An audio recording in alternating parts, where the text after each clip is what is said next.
It's 1 minute past 3. I think we might start. Hello, everyone. Welcome to this online briefing event of the Materials and Embodied Carbon Leaders Alliance, MECLA. My name is Hudson Worsley from Precinct, and I have the great pleasure of being the chair of MECLA and also kicking off today's event.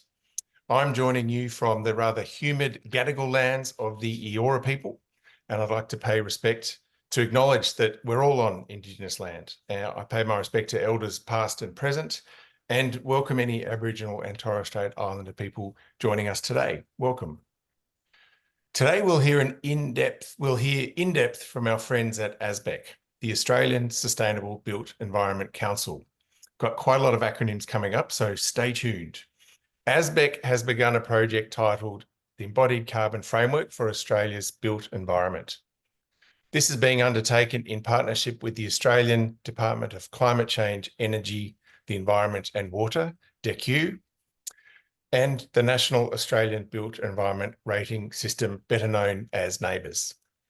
We'll hear from 3 speakers, and we'll hopefully have time to question, interrogate, try and tease out some of these issues at the end of the session.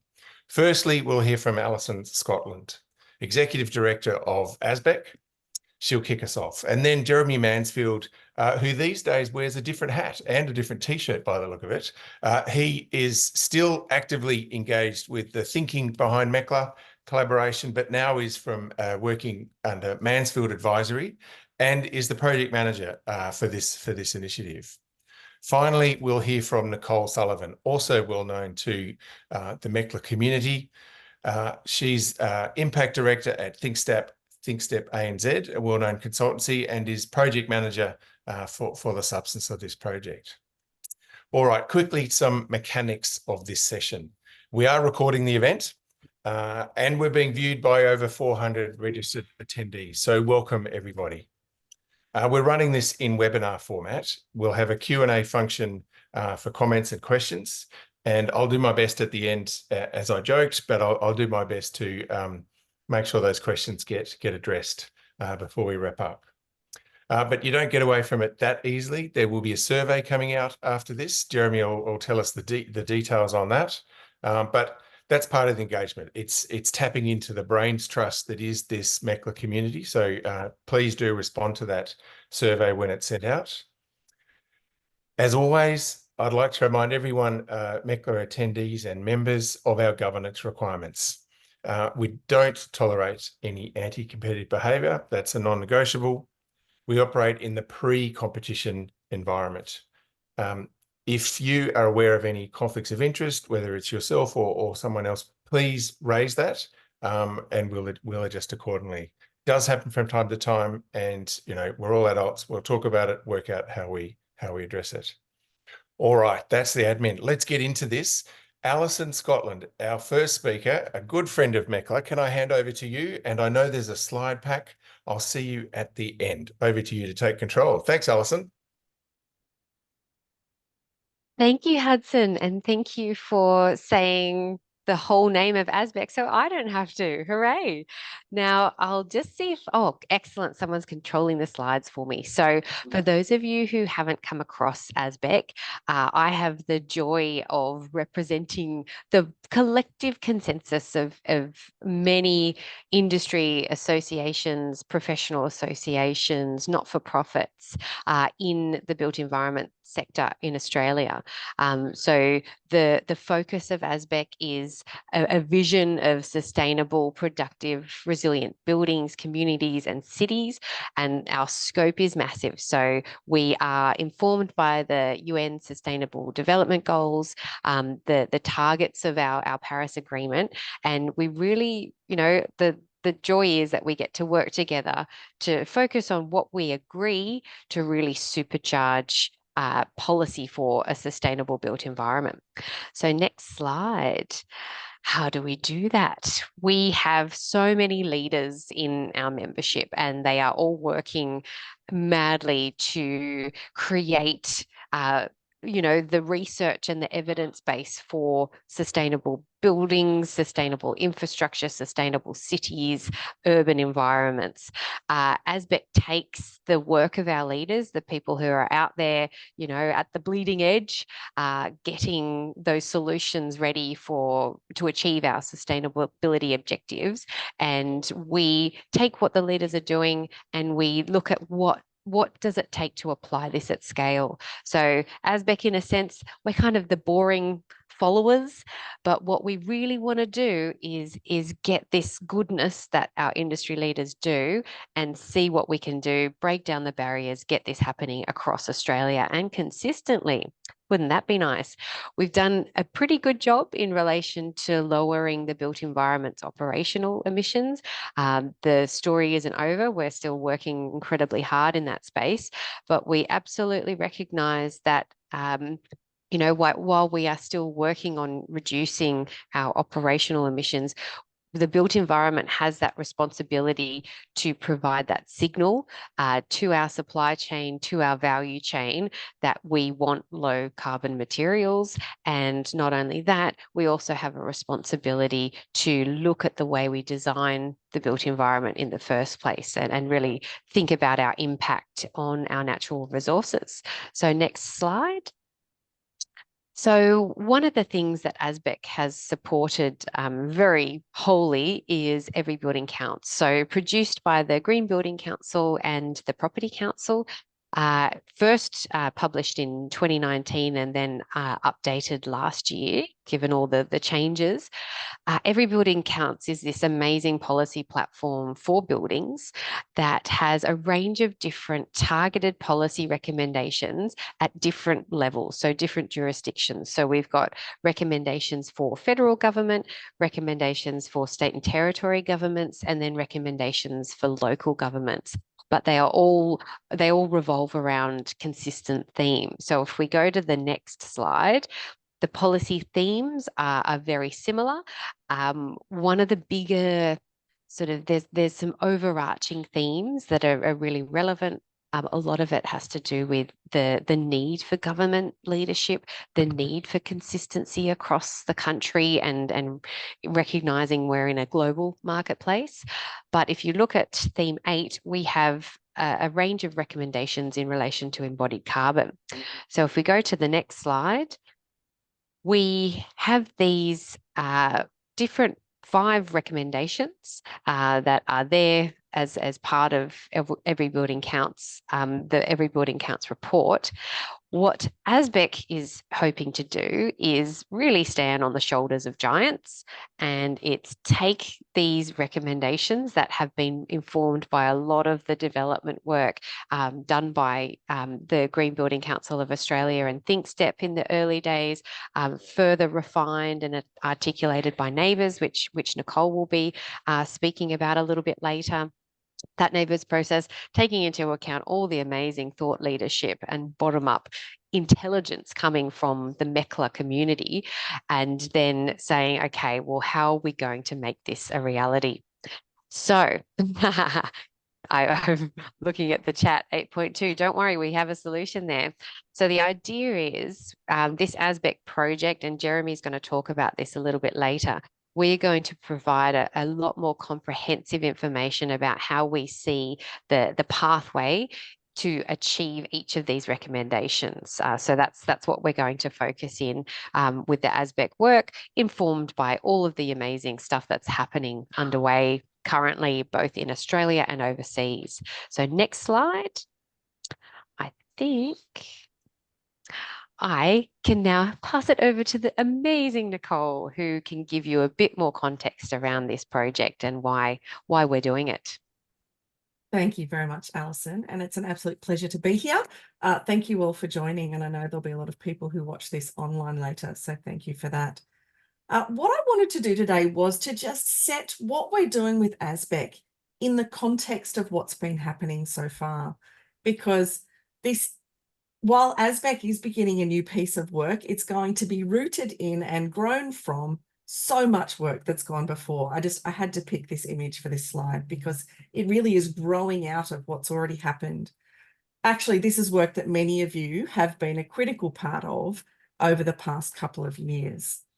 So if I just give you a really brief snapshot of the history of embodied carbon in Australia, in around 2010, building LCA tools started to emerge, and e-tool is a really notable one in that emergence. And then the GBCA were exploring building LCA and EPDs, and they were recognised in Green Star in 2014.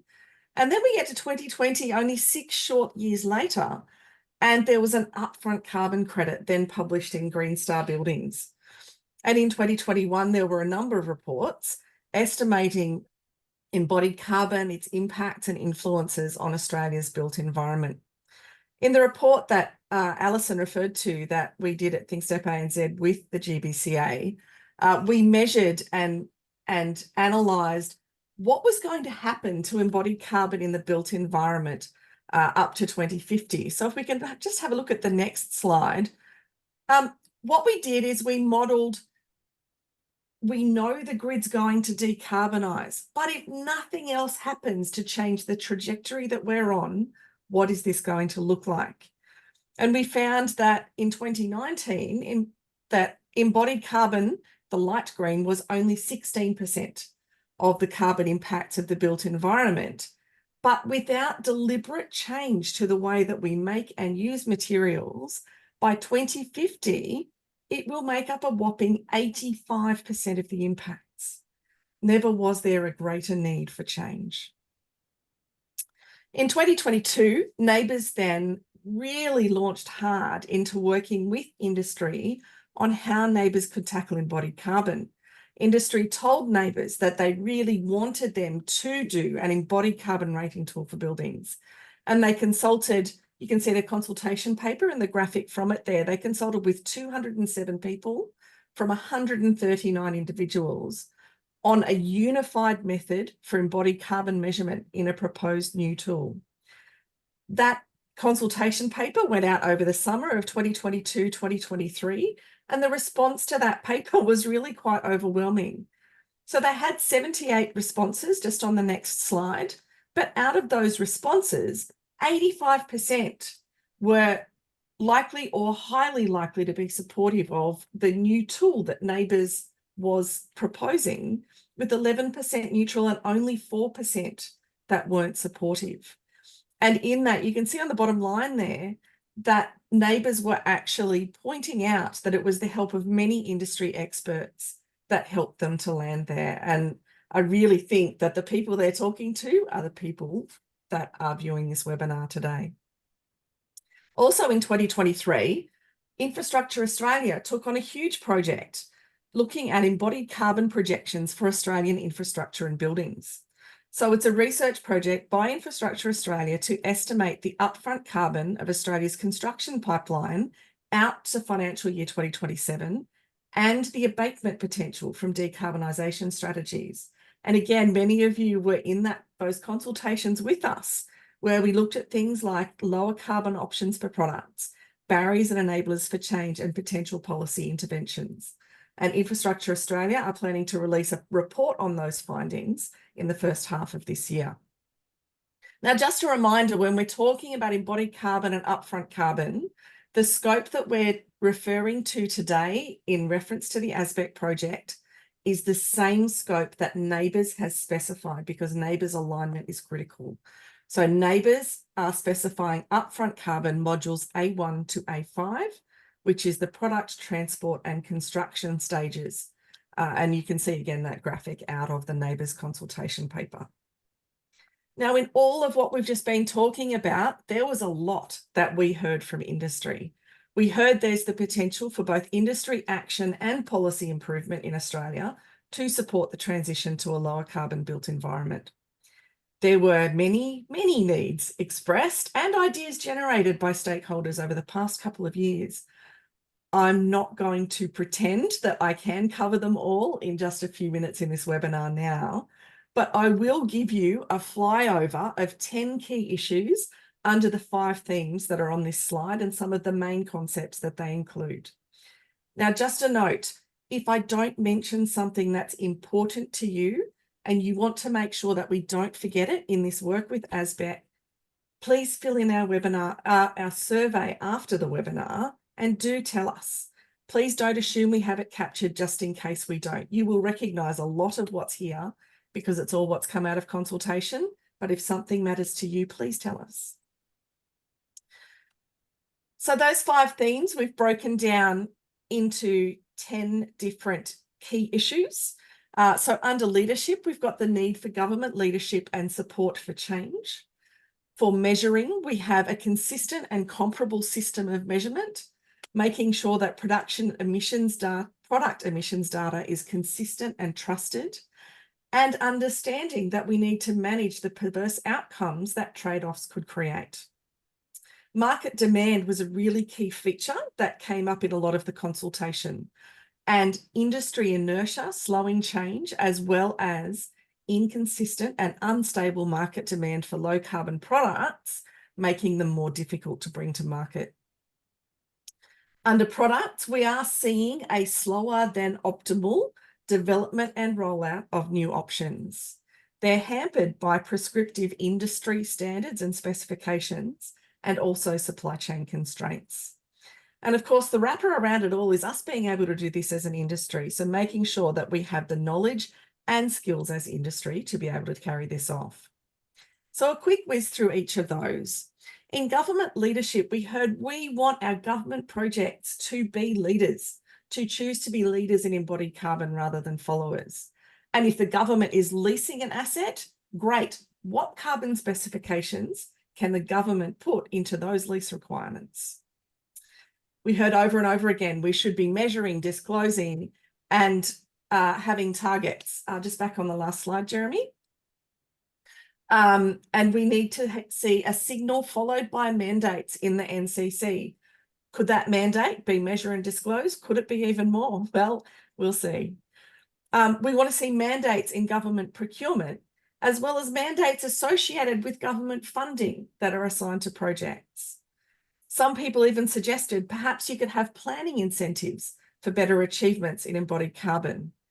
We need consistent reporting requirements so that everyone has to report the same way for the same outcome so we understand what's achieved. We want the government to support our low carbon products. And of course, all of this should be linked to both our national, state and territory net zero targets. Under the measure banner, we really want a consistent, comparable system of measurement that is consistent nationally. It needs to be aligned with neighbours and Green Star, and it needs to have fair benchmarking in it. While we're keen to measure stored carbon and offsets, we do want to measure it separately because we don't want to dilute our understanding of the fossil fuel impacts of our building. We need to make sure that we do understand the impacts of major refurbishment of buildings as well. We're better off refurbishing a building than just building a new one. We want to incentivise reuse, but you said please don't incentivise demolition. We need to train professionals to be able to use this system of measurement, and ideally neighbours would have a simple calculator that has error checking in it. And it's a good news thing that neighbours is working on that. And we really want to see data collection that's being done consistently for construction and commissioning. For our product emissions data, you told us it has to be process LCA based. Nothing else will do. And that was an overwhelming message. And that environmental product declarations, EPDs, are the best source of data because your data needs to be third-party verified. We don't accept potential greenwash. You said if we're using default data, if we don't know what the product is that we're going to be putting in, then that data had better be conservative to make sure that we're incentivizing good choices. In fact, you said you want a national database for that data to make it easy to find and choose the right products. But there is a downside that there is a lack of EPDs available at the moment. We have EPDs for a lot of big, heavy, top-tier products, but we have a bit of a struggle in the rest. And we've heard really clearly that we need to address those challenges with EPDs. We need to find ways to support small to medium enterprises and startups. We need to be able to streamline the development of EPDs and other complying data sources, and potentially even to fund collaborative models so we can get economies of scale in EPD development for smaller companies. But you're also worried about trade-offs. You said carbon's important, but it's certainly not everything, that we do need holistic systems thinking about social, environmental, and economic issues. We need to be thinking about whole of life. What about durability? What about adaptability? What about the lifespan of an asset? And we also, as Alison pointed out, we need to make sure that we don't lose our focus on reducing operational energy. That doesn't go away. This is just in addition. We need to make sure we're also thinking about the circular economy and striking a balance when things don't always give you the same answer. We need to be worried about resource efficiency and how many planets we're spending each year. And also, people are concerned to make sure that for buildings that we're thinking about fit outs and their impacts too. Market demand is a huge influencer in what happens in our transition to a lower carbon future. Industry inertia is hampering the change that we have. We have a lot of confidence in business as usual construction, and that's great. But the downside is that there is a perception of a risk of change associated with any sort of change from business as usual.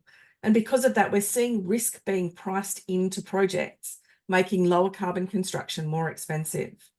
We're seeing a transfer of risk happening in contracts, which can make it difficult as well. We're seeing a demonstration of low confidence in the new options that are out there. And where we are finding out information, we're seeing industry silos not sharing that information very well.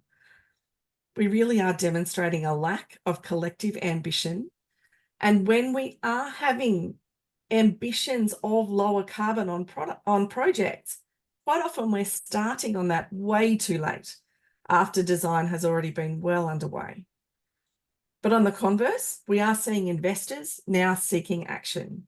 We're seeing tenants as well actually demanding greater action. And so there is an upside, and we're starting to see a transition there.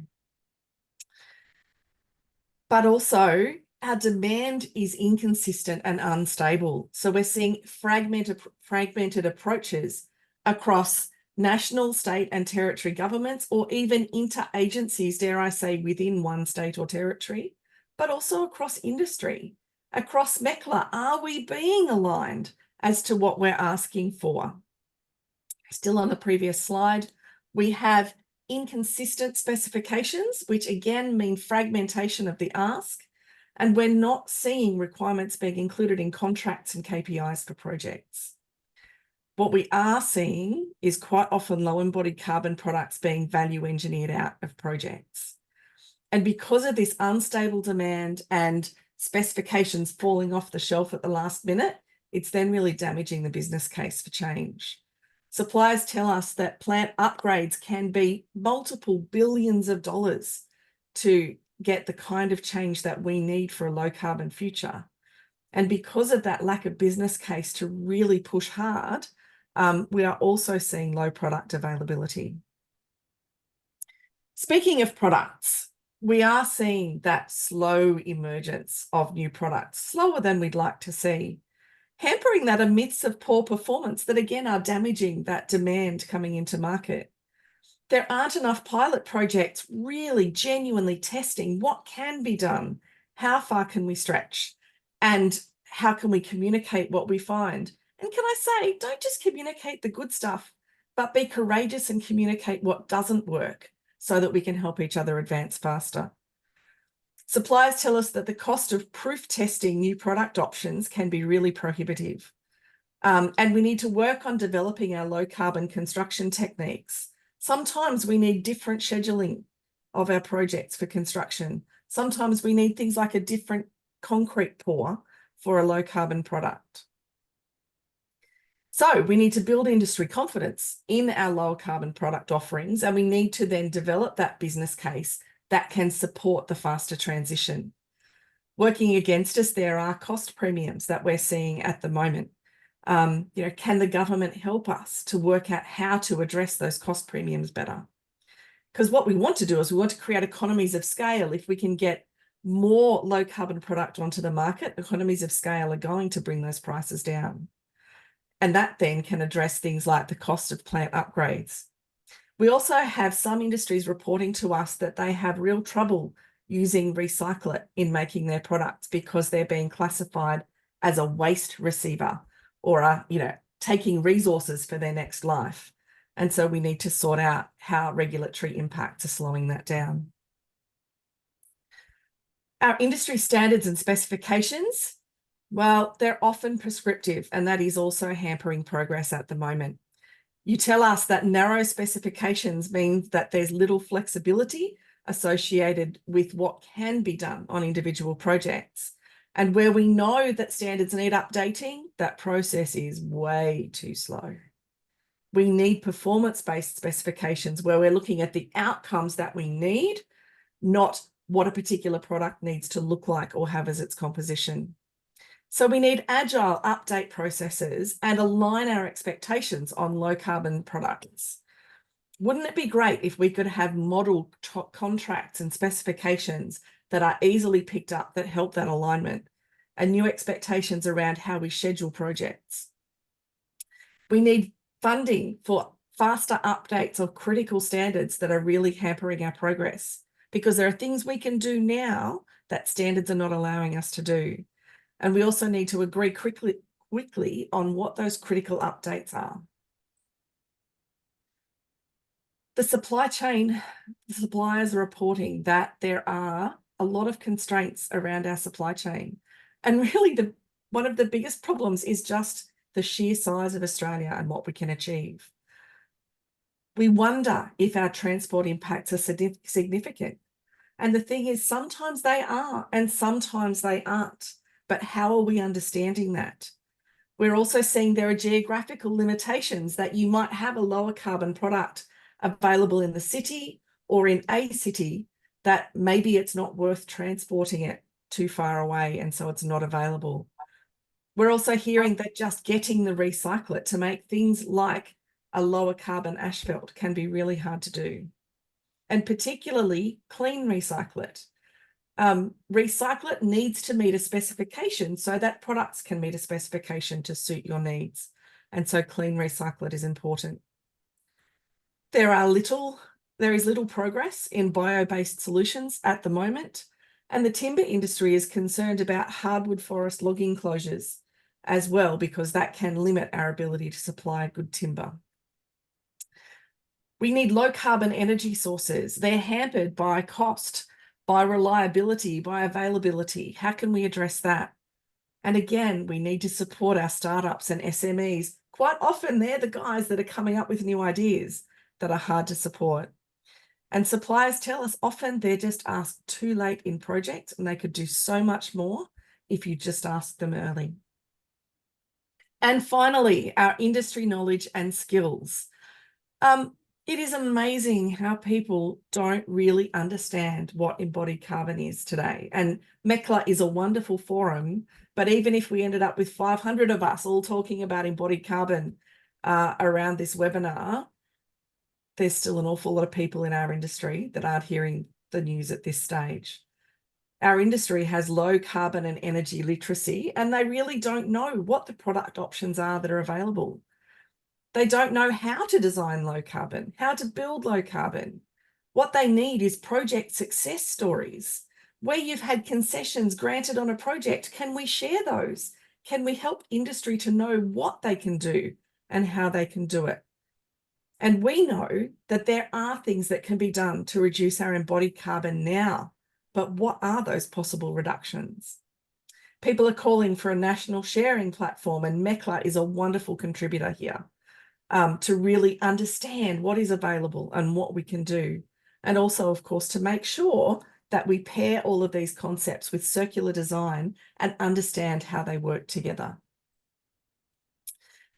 So across all of these different issues that we very quickly rattled through just on the next slide, we want you to know that we've heard you. This is the foundation for the work that we're now doing with ASBEC. So know that all of the work that has happened over the past couple of years is really building momentum into this project now. And so now I'm going to hand over to Jeremy as ASBEC's project manager to explain where we're going from here. Thanks, Jeremy. Thanks, Nicole. And what a fantastic summary of both background and the depth and breadth of the consultation and feedback from stakeholders to date. So thank you so much for sharing that. And if we had a videos on, I'd assume that we'd see a lot of nodding of heads of a lot of people on a call, but yeah, not so much today. But yeah, thank you so much, Nicole.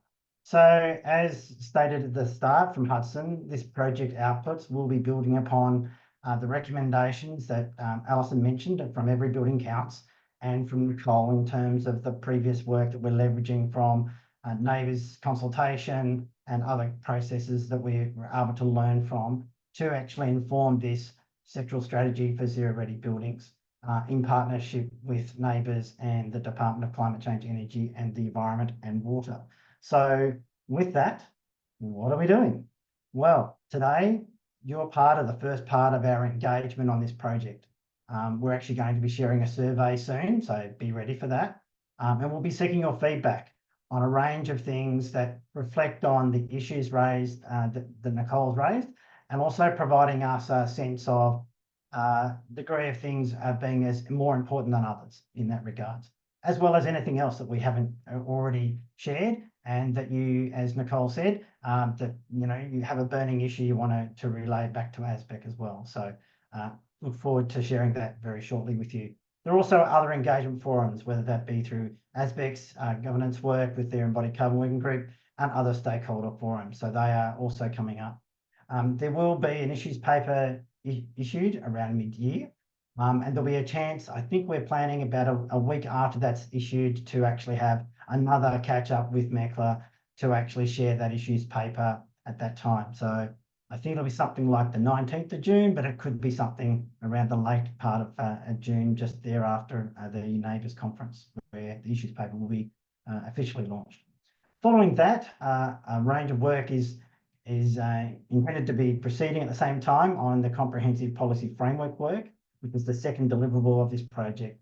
And at this stage, that is looking to be released in mid-October. And as we get further along that process, then we'll be able to update any changes to that timing. So they're the two key deliverables of this project, an issues paper and the comprehensive policy framework. And I'll share a little bit more on some of the way in which this first part of the issues paper is being built together. As Nicole has shared, a deep kind of sharing of the Australian kind of context, if you like, we're also going much broader than that in terms of other global policy scans, and we've already come across more than 250 initiatives globally, and about 100 of those are actually in the regulatory space, but so many things are happening at the same time. It's just amazing the amount of work. So to learn and understand how that can inform policy and actually help to support the issues that we've already identified to make significant progress in this space for low embodied carbon is a real opportunity through learning from what others are doing as well.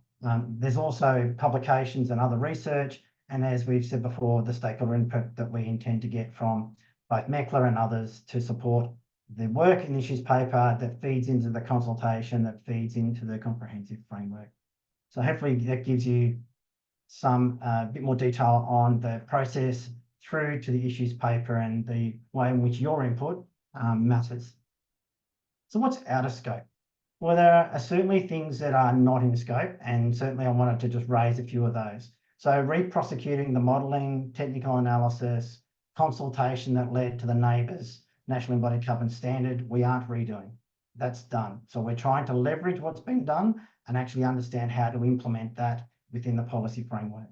So duplicating existing initiatives. We're not looking to replicate what's already been done. We're trying to understand and how to leverage that. Conducting capacity building of industry. Certainly that's an issue, and we know that skills and the development of capacity is important, but we aren't in this project creating or delivering programs to deliver on that. Detailed cost benefit analysis is also not in scope. Scenario analysis and impacts of carbon pricing will be identified, but we're not actually prosecuting any further work in that space. Determining embodied carbon benchmarks or thresholds are also not in scope. Things like grid reliance and peak energy impacts on manufacturing of products for construction industry. Nicole mentioned the challenges that SME have on that. Certainly the issues will be identified, but the way in which we actually address that are definitely out of scope. Creating a building product assurance framework or products, material scheme solutions. They're not something we're going to be able to fully addressing this, it certainly raises issues for further development and further investigation. There's also the issue of detailed recommendations for operational carbon, the use stages and the end-of-life carbon at the end-of-life stages. Certainly those issues will be identified, but we're not actually seeking to actually prosecute and detail out policy responses to those issues, as well as detailed recommendations for beyond life cycle, at the end of life. So again, they're known issues, but we aren't trying to develop up a response to those. This is about front carbon, as Nicole said before, so the A1 to A5 products, transport and construction emissions. Peak energy demand and carbon pricing are also things that are out of scope trying to provide detailed policy responses to. So that's a kind of an early snapshot. I'm sure other questions will come up in the chat. That's to give you a bit of a snapshot of the things we've identified that can't be answered through this process, but certainly are things that the industry might need to respond to and address as we look forward to having a broader impact on the whole of life carbon challenge that our industry has. So now this is your chance to get involved. And I think we're doing pretty well with timing, because I thought we'd probably get around back to this stage. So I'm really pleased that we've got there to give you time to have a crack at this. So there's a QR code there you can use, or there's actually the link here. And I think it's probably also just been put in the chat, hopefully, which I'm not sure it has. Yes, it has. Thank you, Alexi. Excellent. So this is your chance to provide your feedback. There are a range of questions to understand who you are, get the context of your kind of what position do you take from what part of the sector and what kind of work you do. That's really important to understand that. And then to be able to determine what's important to your organisation or not important. Equally, we want to know to what degree of difficulty is it going to be a challenge to address those issues. So most of the questions you'll see are around important to not important scales. And at the end, there's a sliding scale to determine the relative difficulty of each of the issues to rank them. That is served up in a random way, so it's up to you to categorise that the way that you see the priority ones versus those that are the least priority in terms of that. With that, we've also left open a box to share your other insights. What have we not included in this feedback, either presenting today as well as the questions raised, and to give you ability to share your insights with that as well. And I think, Hudson, we've managed to get there on about time. We thought we'd get there in about 40 minutes and give us a chance for some Q&A from there. Fantastic. Thanks, Jeremy. And thanks to Nicole and Alison as well. Keep cameras on. Let's stay in the hot seat.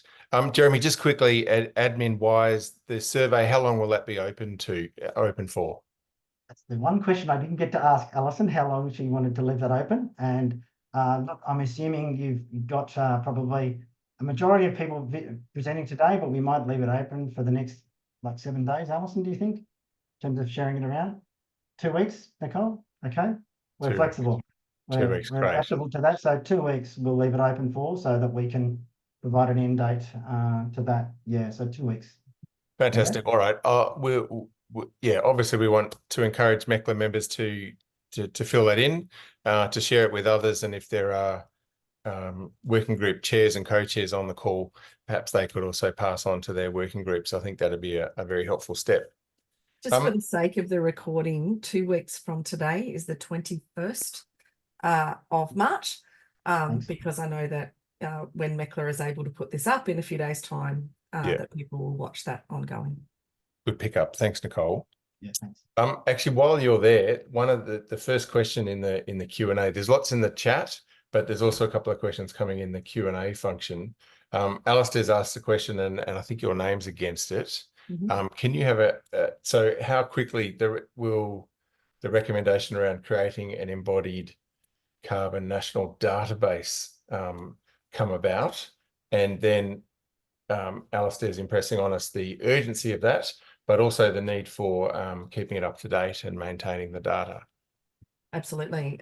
So to answer the first bit first, the role of this project as it relates to the national database is to outline governance and methodological requirements for how a national database would happen. So as Jeremy was outlining, this project isn't going to be putting certain things in place, but rather we're outlining and enabling and putting frameworks up. And so we would create a framework for that national database to be able to be operated, and that will be absolutely consistent with NABERS requirements, 100% aligned there. NABERS at the moment are talking to various government departments and organisations about who may be able to host and maintain this database. There's a very serious conversation happening. Maybe James Elks, could I invite you to pop a comment in the chat, please, on that, rather than me speaking on your behalf? But NABERS are strongly working towards making sure that there is an ongoing access to data and also maintenance of the NABERS default data that will be needed for their tool. As a segue from that, so those who are deep dive into the data and understanding the tools and the methodologies, that's a really very specific information need. In terms of industry capability, a couple of questions and comments around capacity building.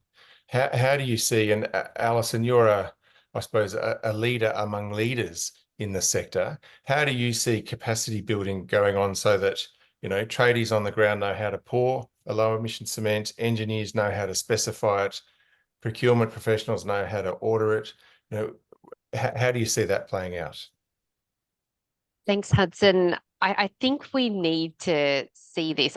Having this national plan is really important, but if we think of the scope of the built environment, where we're looking at what's happening in the infrastructure space, but also buildings, and the capacity and understanding requirements and needs are very, very different.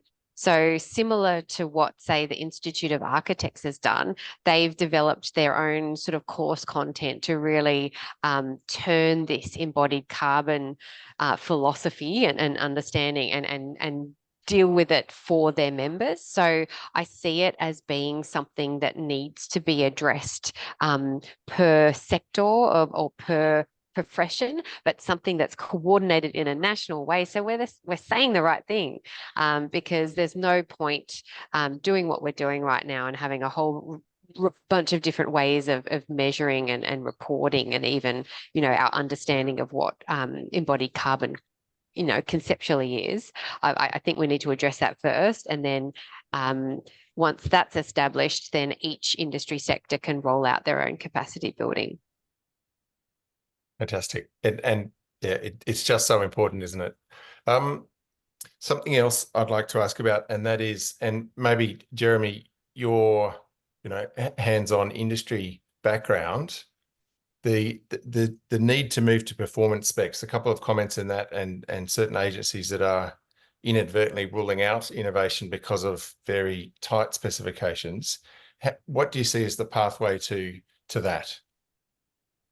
Yeah, there's a lot of talk about that, and I know industry associations are also starting to, you know, trying to work out how to solve that, because we have maybe an historical approach that has very much been around prescriptive, tested results approach to, you know, way materials kind of have been specified, and so moving to a performance base, which seems like such a no-brainer in some respects, so that you can actually innovate and understand how you meet those without a prescriptive set of ingredients to achieve the same functional performance outcomes, is kind of, you know, never was originally contemplated in some of the early days. The way standards were kind of arrived when they had very specific percentages, because that's how they created the test data for the product that actually was okay to use. So I think there's a bit of a shift to move the mindset from that kind of to that performance being, and I guess that's going to be one of the issues. How do we as an industry support the performance outcomes in a way that actually gives us confidence around how it can deliver the same outcomes without having a prescriptive percentage of X, Y, Z of ingredients, when maybe the ingredients are completely different in, you know, an innovative type product, when you're introducing other means by which to achieve the same durability, you know, and ability to meet all the other performance criteria. So I think it's an evolving space, and I certainly think it's probably one of those question issues that will come into the policy debate around how do you introduce that when it's already been achieved in other settings within the code environment around performance-based solutions. So, how do we broaden that for kind of the materials type area that maybe been a bit stuck around kind of criteria that's been difficult to unlock, if you like. There's a lot of questions coming through. There are. Nicole, I was going to ask you one, and you did touch, Alison touched on upfront as well as what whole of life and the move to circularity. Nicole, how do you see because at times the best upfront carbon solution won't be the best whole of life solution. How do you see this work addressing that potential rub? Yeah, and that's why that trade-offs issue is such an important one, right? Because, so here's the challenge. When we build a building today, if you think about carbon as little black balloons, when we construct a building, we are sending up shed loads of little black balloons, and they hover there for the lifetime of the building. And we do need to be mindful of whole of life. And this is where the trade-offs happen, because there's no point building a building with single glazed windows to save the embodied carbon that you would invest in a double glazed window. That is an absolutely perverse outcome. And I've heard some people argue that it's okay because we'll just build more renewable electricity. Well, guess what? Renewable electricity generation requires an upfront carbon investment. And so that's not the answer.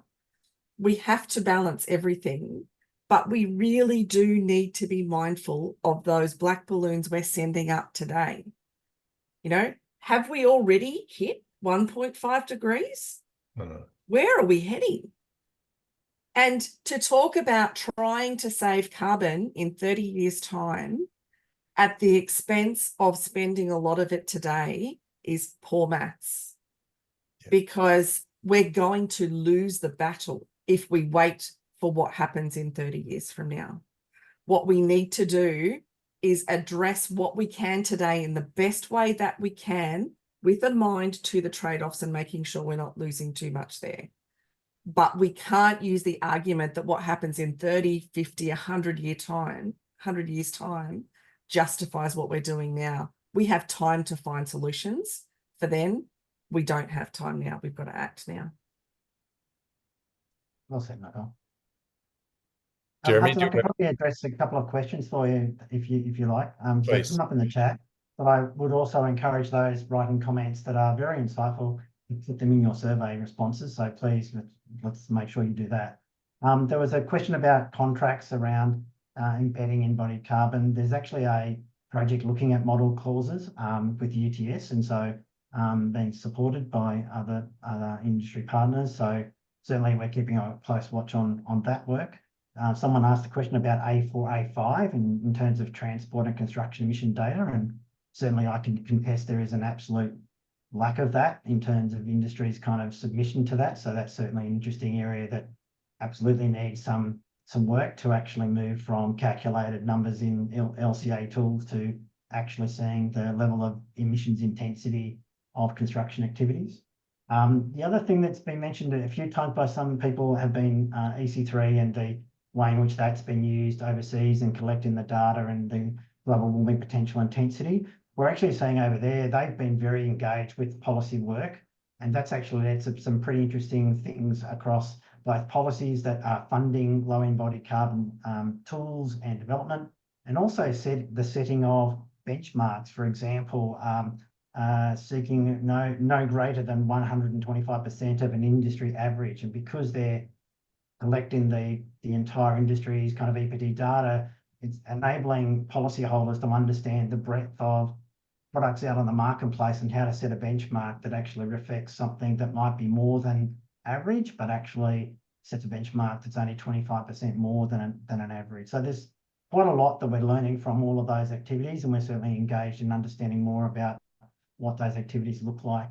So that's just a few things I've picked up on. Yeah. On the EC3 database, EC3 do have, so they basically use AI to scrape data out of EPD PDFs. And they do have a QA mechanism in the way that they do that, so that they identify outliers in the data to try to identify if there are errors coming through. We are hearing from some of our clients that it's still not working perfectly in terms of getting the right data.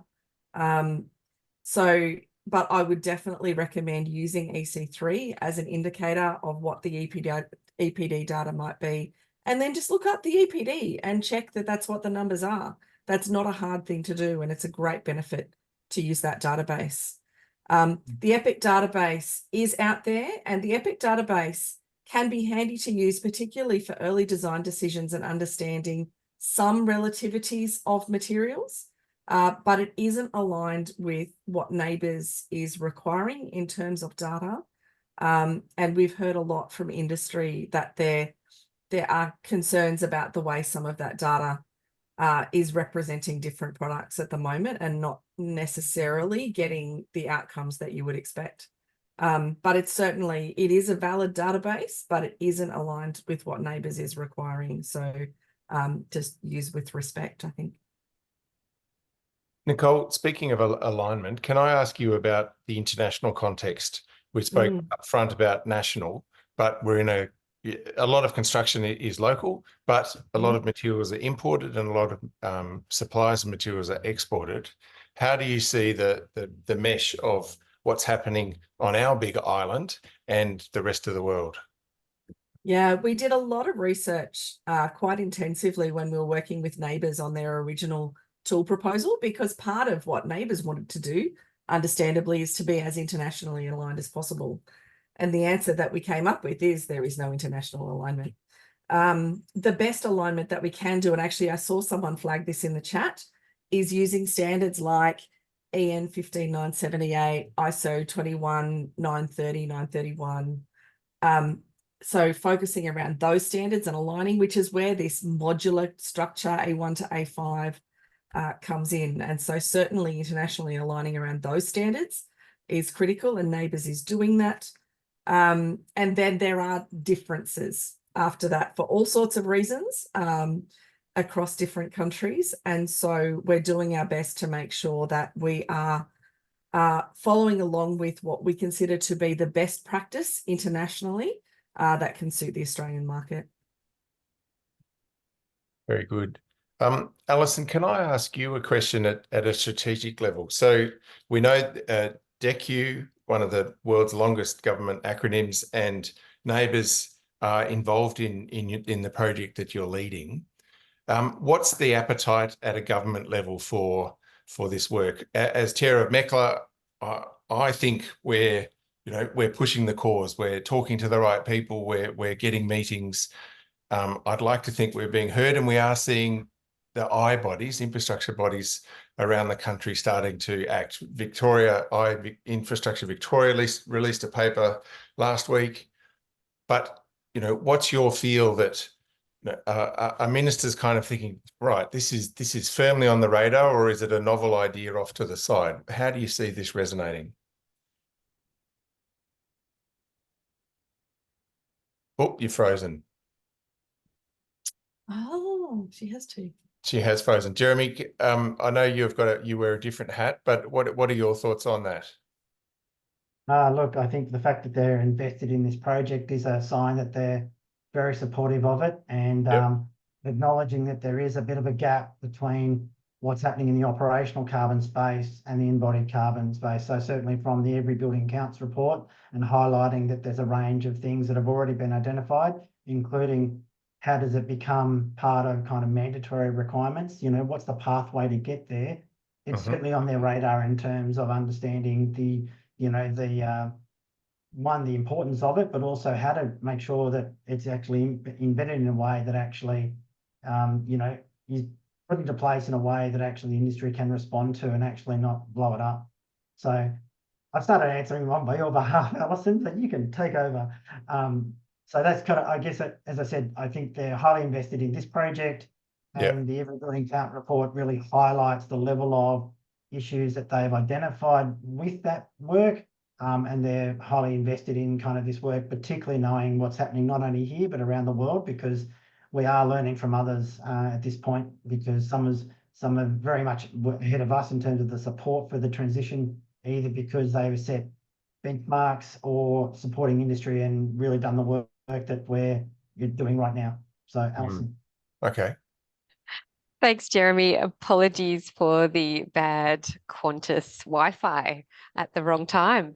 But what I will say is that, yes, you're absolutely right. We have significant government interest in embodied carbon, and not only in DQ, but if you think about it, it's now on the agenda for the building ministers meeting. So they're very, very interested in understanding what signals the National Construction Code can provide for embodied carbon. So really, this ASBEC piece is very much going to be the first step in that industry.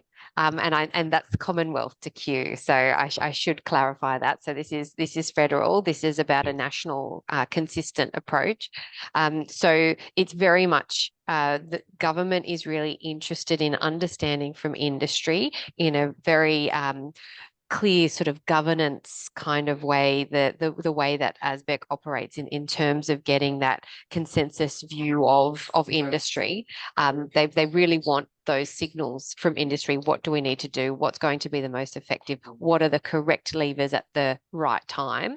And what's the process getting there? So I see this work as producing a series of roadmaps, not just one, because there's going to be work in a lot of different spaces, and there's a lot of sequencing that we need to take into account in this work. And I will stop that now because there's going to be announcements.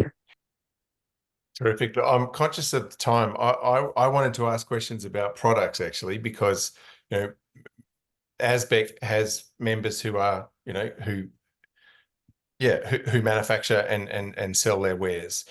Many members of MECLA are products, and we've got our demand side working group to get to get the demand signals into the market. We've got our material groups, working groups. But how do you see the supply? If I said, right, I'm going to build a new hospital and I want the lowest emission version of every input, are the products out there, do you think? Alison? Well, we know Jeremy? Well, we know we've got gaps, and I guess that's part of understanding from a policy setting, where is action already happening? Where is it not? How do we scale it up? And where do we start to address the areas that have got, some work to do? Love to call out building services. They've started in one sector in mechanical, but actually they're at least 10%, if not more, on a whole life cycle on a building. And so in embodied carbon space, in the upfront embodied carbon. And there's a lot of work needed to be done in that one. It's very complex and complicated. We know that we need to, we already know a lot of the work that's happening on concrete and steel and aluminium and some of these other sectors, including those low carbon products like timber mentioned earlier before and their challenges. All of those have different lever issues that are going to need to be supported to enable it to be scaled. And so I guess that's part of the challenge, to understand how do we unpack both the common approach to drive down low embodied carbon, at the same time picking up who's on the bus and who needs to put a hand to make sure they're on the right route to the low carbon future. Fantastic. Now, I'm just seeing the time. We are out of time. Couple of key messages to wrap up. The issues paper is coming out mid-year. The survey is out now for 2 weeks from today's date. So we've got lots of insightful comments and questions. There's a free field component to that survey. So you're asking people to make sure that they hold that thought. If it hasn't been answered now, put it in there so that it's on your radar. That's right. And then policy framework, a comprehensive policy framework coming out later in the year is the second major deliverable from this. Yep. Thank you to the three of you, Alison, Nicole, and Jeremy. It's a very exciting project. As a puller togetherer with my MECLA hat on, it's so great to hear the level and the depth of alignment and consideration that's gone into what's happened before and what's needed next. Please keep us informed and involved. The MECLA membership are certainly not shy when it comes to expressing their perspective. That's why we're here. Please keep that communication going. Thank you very much for today and bringing us all together. As mentioned, this is being recorded. A link will be sent to the usual email addresses to make sure that everybody can access this. There's a lot going on in the MECLA-verse in the next little while. Our working group 2 has moved to a quarterly meeting, and the meeting on the Friday the 15th will host speakers from the ICC, that's the International Code Council, as well as ASHRI, the American Society of Heating, Refrigeration and Air Conditioning Engineers. That's coming up. The GBCA Green Building Council Transform is taking place next Wednesday and Thursday in Sydney and online. The MECLA Tumbarumba Timber Tour, say that after a schnapps or two, that would be tricky. The Tumbarumba Timber Tour with Hine Timber is happening 30th of April to the 1st of May. That involves an overnight stay and a trip out to a Forestry Corporation site. So get in touch with MECLA if you would like to be involved in that. And our annual report is being released next week. That's us. Thank you, Jeremy, Nicole, and Alison. Behind the scenes, thank you, Alexi and Carty, very much, our secretariat members from Climate Kick. Monica Richter is a champion from WWF who keeps us all moving forward. Thank you to all of those people. Keep an eye out on MECLA socials for any relevant industry happenings. For now, that's it. Thanks very much, everybody. See you next time. Thanks. We'll see you the survey.